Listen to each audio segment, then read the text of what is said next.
Bonjour à tous, ici le pasteur Franck de la Maison de Vie et de Guérison. Très heureux de vous retrouver encore pour cette nouvelle vidéo, pour parler aujourd'hui d'un thème qui est très important et voire même essentiel parce que la vie chrétienne découle de là, notre relation avec Dieu découle de là, notre vie tout simplement. Et nous voulons partir ce matin, nous voulons parler du don en partant de l'évangile de Jean au chapitre 3, verset 16, que nous connaissons tous. C'est pour ça que je disais justement que c'est le point de départ de notre relation avec Dieu. La Bible dit, car Dieu a tant aimé le monde qu'il a donné son Fils unique, afin que quiconque croit en lui ne périsse point, mais qu'il ait la vie éternelle. Et justement, nous voulons insister sur le fait que Dieu, dans son amour, qui a tellement manifesté cet amour. Et on peut prendre aussi le parallèle dans Jean 13, où la Bible nous parle comment est-ce que, à la fin du repas, Jésus mit le comble à son amour pour laver le pied de ses disciples. C'est-à-dire que Dieu a tellement aimé le monde, il ne pouvait pas faire autre chose que de donner ce qu'il y avait de plus cher, de donner ce qu'il y avait de mieux, de donner ce qu'il y avait de plus excellent. Il a donné en Jésus-Christ de Nazareth. Celui dont l'Épître aux Hébreux, au chapitre 1, nous parle de son excellence, celui qui est excellent plus que les anges, excellent plus que les prophètes, excellent. Dieu a décidé de donner donc l'excellence.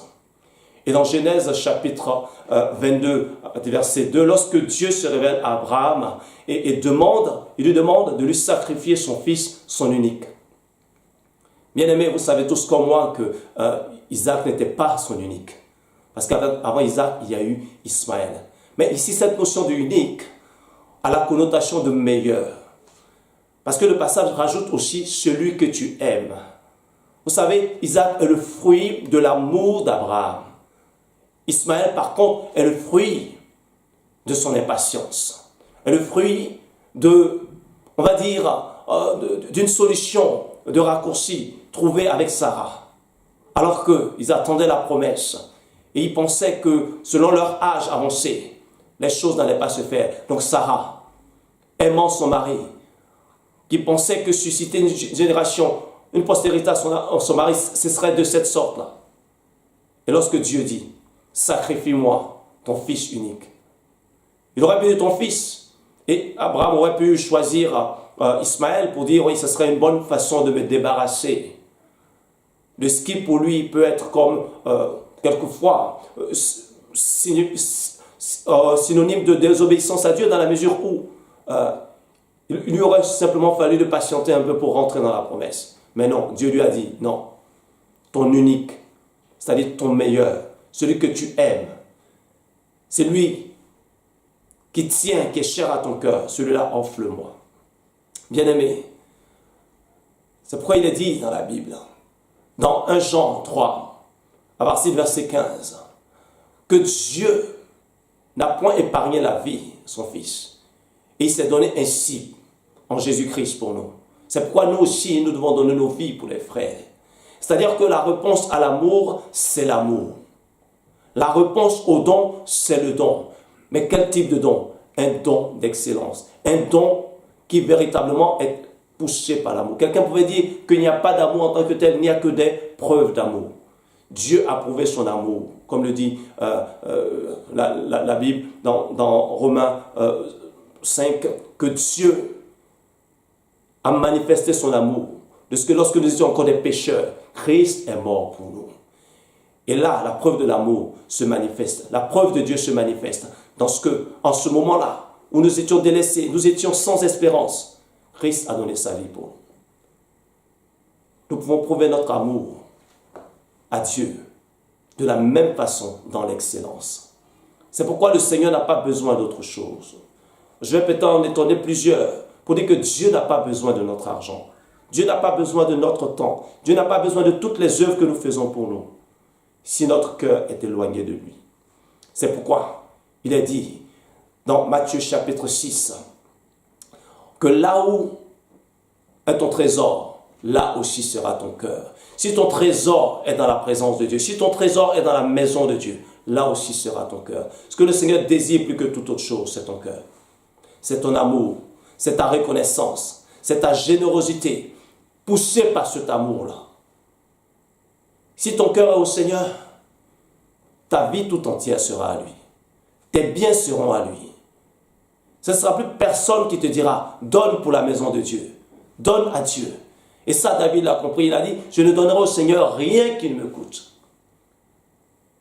Nous avons besoin de donner au Seigneur. Mais de donner le meilleur, de donner l'excellent.